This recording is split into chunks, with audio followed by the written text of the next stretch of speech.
And then this opportunity later on arose to start my own kids channel, basically is what we Mm. have at Kidstream. We have a small but really high end, really quality place for people to find really good entertainment for their kids.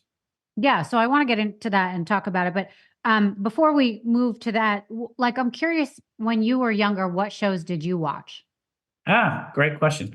Mhm. It's funny. I was just one of the shows that just came to my mind just before you get on the phone. I was listening to a song, The Monkees. I loved The Monkees. It was, I was I was a kid in the '60s, so Yeah. that was one I really liked. I loved the Jetsons. No, it's a Uh-huh. great I question. I remember. remember the Jetsons, some of the older ones that I liked. Of course I knew Sesame Street, and I knew Mr. Rogers. I was from Mhm. Boston. So there was a show called Zoom up there. I remember on the PBS station. I really liked too. It's a Right. local Um, show. yeah, it's funny. I forgot about the Jetsons until right now. And I think that I grew up on Bugs Bunny and Oh the yeah. Road Runner or whatever. And I think if you had that on now, people might say that that's abusive.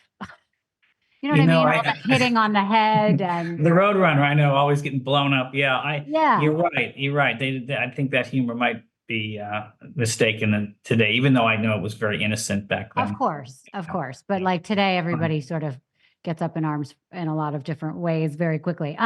Let's talk about the Teletubbies for 1 second, Oh because there yeah. might not be a lot of people who are familiar with it. And then, of course, there are people who know all about it. So can you explain in your own words what that is and what that phenomenon was?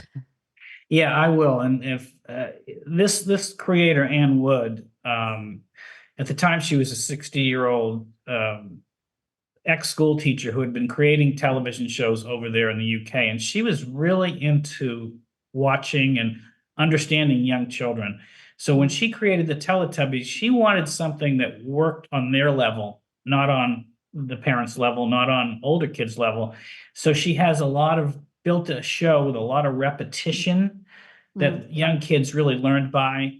I don't know if you remember, there was this little horn that came up and made sounds because she noticed in that time in the '90s that little kids were hearing, speakerphones and things, and they didn't know what uh-huh, they were. So it was a really cool show. Of course, it's live. I don't know if your audience knows, but they're costume characters, and it was shot in a real life place. So there was a set in outside of Stratford, England, that was amazing. A real, built into a hill, and they actually had real rabbits walking on the hill. So it was just really, people really kind of got taken by it. In fact, it was mm, such into pop culture.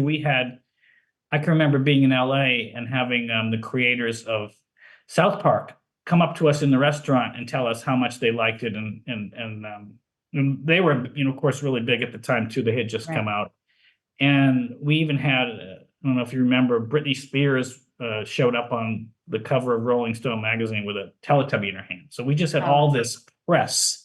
People just, they either didn't understand it, or there was some questions about it. I think people weren't sure what it was.